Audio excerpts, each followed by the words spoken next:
I'm a physicist at CERN. We've done something we shouldn't have done. Connecting to other dimensions is real and we have achieved contact. Could this be real? We have sent emails to CERN to find out what they would tell us about this physicist.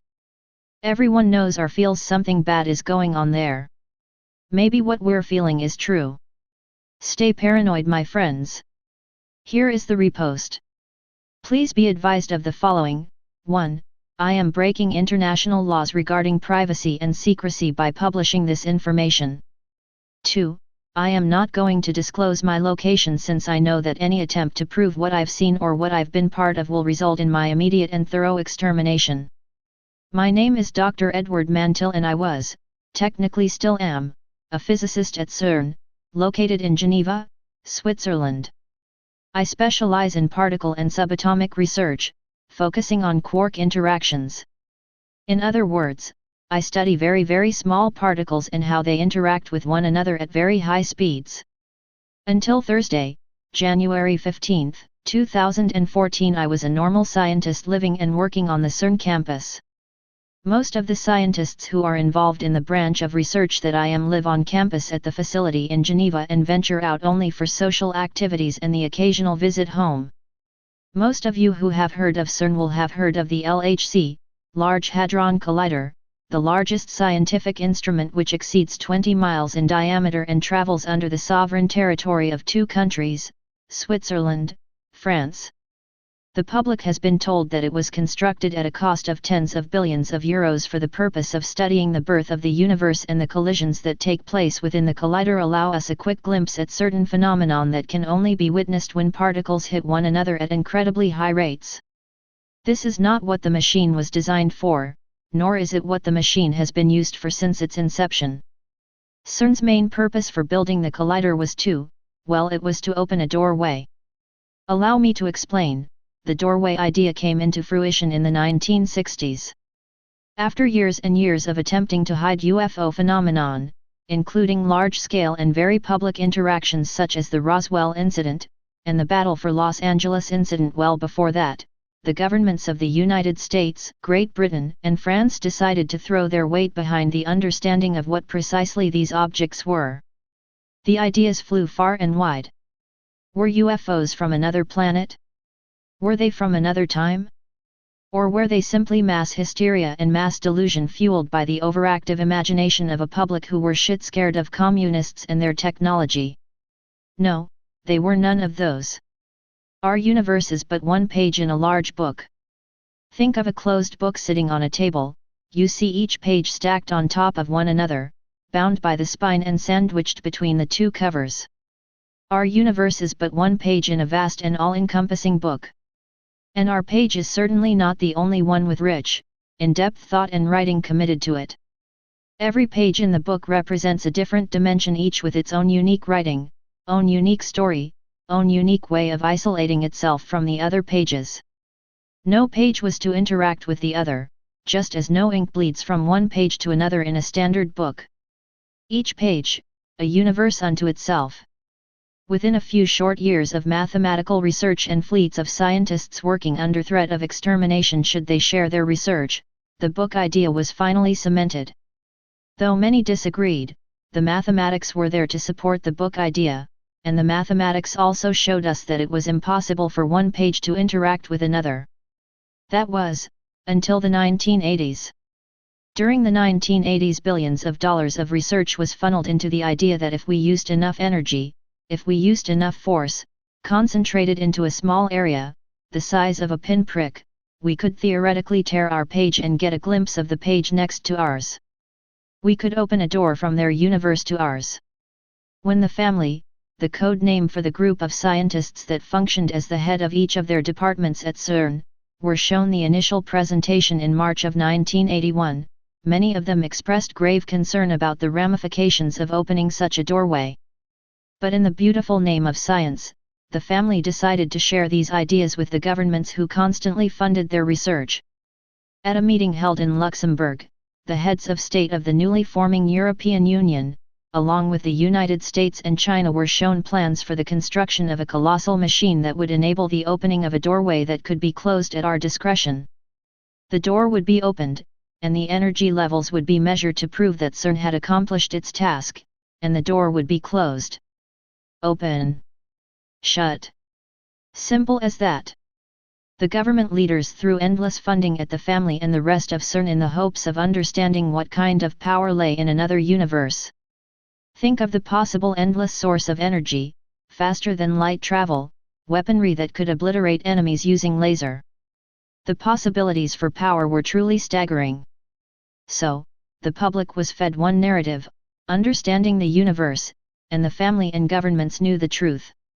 Most of the scientists at CERN were kept completely in the dark. After all, the collider would perform its function as normal and collide particles for eager funding hunters to capitalize on. But the far more nefarious purpose would only be tested in the presence of the family and a few select scientists. I am the member of the family for my division. Obviously the original family have all retired or died out, but there is a new, younger, more eager to prove themselves group now at the helm, and the consequences of this were and are dire. So, with that established, allow me to explain what happened last Thursday. It was an ordinary day with the LHC scheduled to commit 2 collisions, one at 9 a.m. and the other at 6:30 p.m. Both went off magnificently and the experiments were deemed a success. We witnessed 2 full collisions and the general group of researchers were very happy with their work. Around 7 p.m., most of the team had filtered out of the observation room, and the machine had been put into its usual standby mode. As the room emptied, the ID clip that I had on my waist, which had a built-in display and vibrator, started to go off. I looked down at the display and it said in very faint green writing living room. I knew right away what they were going to attempt. I looked up from the badge and caught the eye of Dr. Celine Diacord, another member of the family and the head of plasma physics. She too had just looked up from her ID badge. We both understood and left. Living room was a large room under the main facility located in A section. The room wasn't special in any way and appeared completely normal. This was key to hiding our true intentions. If we met in a secret underground bunker instead of the regular basement, we'd arouse suspicion every time we were going to run an experiment.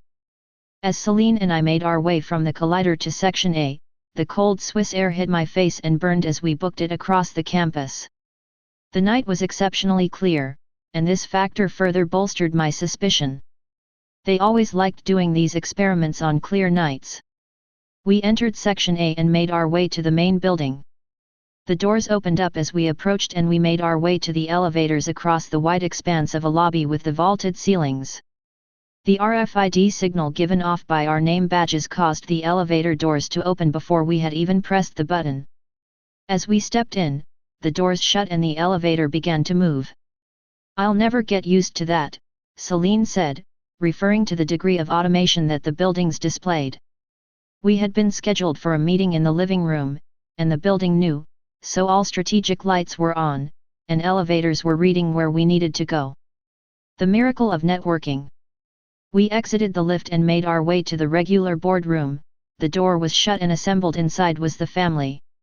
At the head of the table was Father, a young, rather ambitious physicist named Sandra O'Reilly, designated Father, since she was in charge of giving orders to the family with respect to our clandestine experiments. The mood in the living room was never tense, but rather one of controlled excitement. The family had been attempting these tests once every 6 months for the past 10 years without much success. We had gone through several fathers, from the great Dr. Bert Ramberg to the lesser-known and constantly drunk Dr. Yao. Each had failed to achieve what the original family had planned. Billions were spent, but no door had yet been opened. "Tonight, we try 40 tera-electron volts," Father announced. Her announcement brought an immediate and total silence to the room. Family members looked from one to the other, some with feigned excitement, others with revered concern, all with a general sense of disbelief. The last 4 trials were between 10-20 TeV, we've never tried anything that high. "We don't know if the machine can handle a test of that magnitude," protested Dr. Akava, head of mathematical physics and chief of the department that should be certifying whether or not 40 TeV was even a healthy thing to do. "We have reviewed the possible outcomes, and even though we will have to pull twice the amount of energy out of the grid, the Swiss government have been advised and are cooperating, Father quickly retorted. Her sweet, controlled tone actually did help the situation. I looked over and Celine had been frantically writing down some calculations on a piece of paper. After a few seconds she shot up from her seat. Father, even if we try to reach 40 TeV, the math doesn't support that this is possible. We can't just throw the collider to the highest setting and hope for the best. Are there any other objections that you would like noted before we begin the experiment? Father asked, completely ignoring Celine's desperate pleas. Father surveyed the room and could see that she wasn't going to be met with other objections. After all, what was the point? They were going to go unheeded. Excellent, then we shall proceed. Meet in the control room at 2200 hours, Father announced as the family got up from the table and left the living room. No one said a word. We left in complete silence, made our way into the lift, and exited the building into the cold Swiss night. If the machine couldn't handle the electron voltage, it could become structurally unstable and break apart, but being buried underground prevented this from being a catastrophe. There wouldn't be loss of life, but the LHC would be rendered useless and billions of dollars worth of funding would be destroyed. On the other hand, if the experiment was successful and the door opened, could we close something functioning on 40 TeV? Our math had supported 10 TeV, 20 TeV, fuck even 30 TeV, but no one had dared go above that. However, this is where our role as scientist ended and our regrettable role of secret experimenter began. All we could do was say yes. At 2200 hours, with the family assembled in the control room, and the handful of select CERN employees who understood the true nature of the experiment milling around, we commenced our grand try. Begin, was the only order that Father issued. The family members at the control entered the required programming to begin the collider, and so our fateful experiment began. Release the first particle sample, came the command. A few seconds later the sound of gas entering the collider could be heard. The gas started its 20+ mile journey around the collider, gaining more and more speed. Release the second particle sample, another sound of whooshing gas entering the tube and traveling into the opposite direction as the first. Both gaining speed, traveling faster and faster, approaching the speed of light. Like two runners, running around a circular track in opposite directions, not touching one another. Father, we are approaching 30 TeV, one of the commanders warned. Excellent, increase the energy to 35 TeV within the next 3 minutes, Father's commands once again brought grave concern. If anything was going to happen, it was going to happen now. Increasing to 35 TeV came the announcement over the intercom system. We all continued to look at one another, the concern growing graver and graver. Achieving 38 TeV, another announcement. But nothing, no explosion, no catastrophic failure, nothing. In theory 40 was possible, but never advisable. However, at 38, no specific structural damage signs were noted, nothing. 40 TeV achieved. We looked at one another in astonishment. We had achieved what we thought was impossible. 40 TeV of energy was pushing the particles through the collider and we were sustaining it. As the two particle clouds whizzed past each other, our first indication that something different was going to happen started to occur. There was a sudden spike in the temperature of the room. We could feel that it had gotten warmer, and the first reaction was one of panic. Shut the machine down! Came the first exclamation from a family member. The machine is heating up, explosion could be imminent. She continued. Wait! Exclaimed Father, her eyes glowing with the reflection of the computer screen in front of her. Look at the core temperature readout, they haven't changed, they're perfectly normal. We each looked at the closest computer screen we could find, all of them showing that everything was going well, except for the fact that the thermostat in the room now read 35 degrees Celsius, when we started out at a pleasant 20. Could this be it? Commence the collision sequence. Father barked the order into the microphone near her control console. Collision in 4, 3, 2, the methodical voice announced over the intercom. An ethereal blinding light consumed the room. I had never experienced anything like this before. The temperature dropped back down to 20 degrees, and the light was overpowering us. We couldn't see our own hands in front of our faces. Suddenly there was a blood-curdling scream, like someone being horribly beaten, followed by complete and total silence and then darkness. "Is everyone okay?" Celine was shouting from her side of the room. "I'm fine," I called back, "sound off." Mantil, code, FAM 0113D Accord, code, FAM 0115 Chung, code, FAM 0114. The family members present started to scream out their names and code designation as our eyes adjusted to the total darkness that had encompassed the room. With the sound of a bang, the emergency red lighting bathed the room in a lambent glow. We could make out shadows, but no distinguishing features. By this time, approximately 2 minutes after our encounter with the white light, we still had not heard Father sound off. "Where is Father?" Dr. Chung called out. We all turned to the seat that Father sat in, and could see a lump on the chair, but no sign of her. I entered the panel code to open the emergency exit and made my way through the escape corridor to the lighting box at the end of the hall. I turned the breaker and the normal lighting filled the control room again. Panic struck for Father's well-being. I turned and ran back into the control room.